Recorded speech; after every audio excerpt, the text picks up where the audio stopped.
Z score or Z score. Z or Z, I use them interchangeably. Okay, this is a standard score to measure the standard deviation after the data is normalized, or sorry, data is standardized. Standardized means so this is Z score for measuring the standard deviation of specific data point, of a specific data point. So each data point, so they have all these data points are here. So this is a data point here, right? For each data point, if I know that it is +1 standard deviation, then this will be like 34% of area will be there if this is the data point is there, or how far it is from the mean.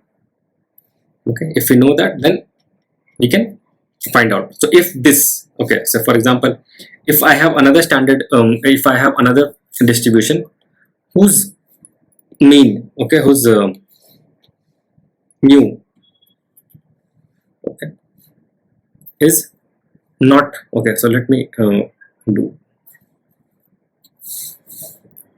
draw. I'll explain what standardization means. Okay, so there are, say, two distributions,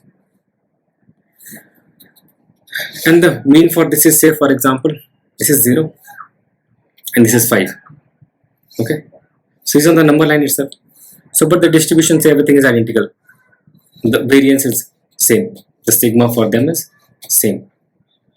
So, or even if the sigma is different, if this is fatter, this is thinner, so what we can do is we can convert any other normal distribution, we can center the mean to 0, so that the calculations, it becomes standardized, all the data for, so then we can compare any kind of data set, okay, after standardizing it. Standardizing means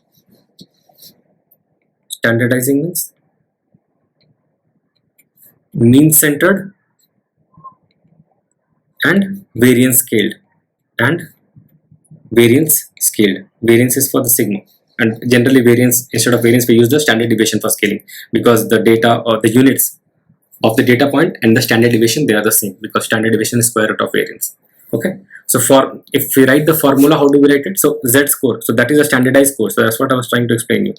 Z score is for each data point. For each data point we standardize it, we bring its mean to 0. So if we subtract the mean here, this is the difference between the mean of these two. If I subtract, this is the new mean. If I subtract the mean of this data point wherever, say if this is going till here, so this data points will shift by 5 here. If this was here, will come here. So the mean of, if this was the mean here, it will shift to this 0 mean. Sorry,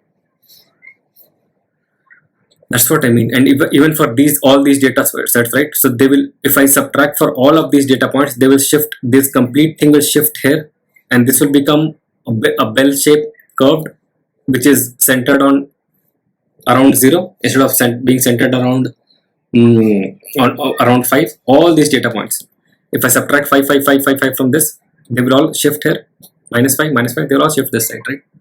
That's what I mean by mean centered. And variance scales, if the variance is whatever is the variance, right? I can, if I divide by them, and here the variance is 1.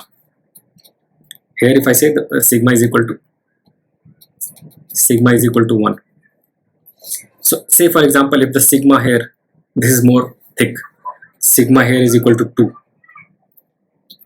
If I divide by the variance, the standard deviation, that's what I mean. Okay, I use them. Okay, that is square root of variance. If I divide by 2, then my standard deviation will also become 1. Whatever is the standard deviation of these points, of all these data points, whatever I'm getting, if I divide by the standard deviation of this distribution, then it will become 1. And that's what I want, that the mean should be 0 and the variance should be 1. So mean centered and variance scaled. So I subtract the mean and divide by the standard deviation for each data point. So now this distribution will become this distribution, and the data points will adjust accordingly. I hope this is clear now. So this is simple enough, I just want to explain that. So this will become, for each data point, x minus mu by sigma. Mu is your population mean, and this is your population standard deviation, and this is your data point.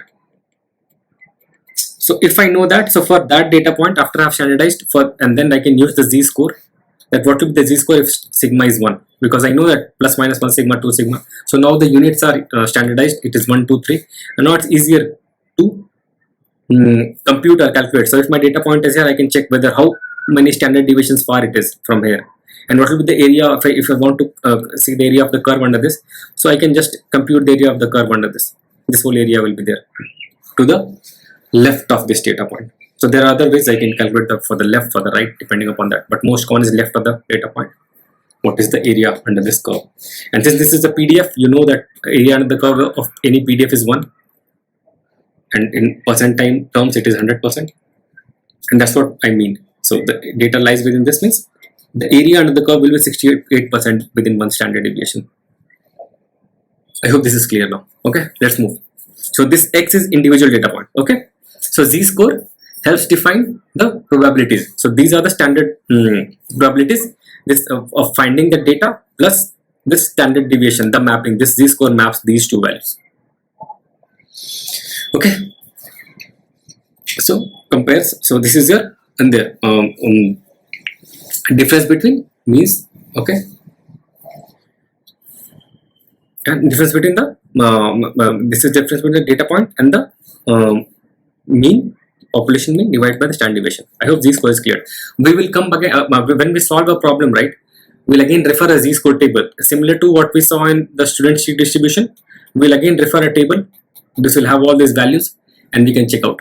Here also you can see clearly. Say for example, whatever is this value is 1. For example, this will be standard deviation 1, right? And here -1. So there will be plus 34% data here and -34%, plus 34, like that. So the value will be 34, right? This is -1.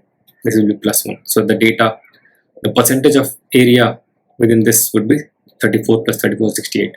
And if I take the complete thing, then this is 34 here, this is 50 here, 50 plus 3, 84% at +1 standard deviation. Right? If everything, I take everything to the left of this. So this is 34 after 0 and 50 remaining, because this is symmetric. This is symmetric curve. So that's how it is.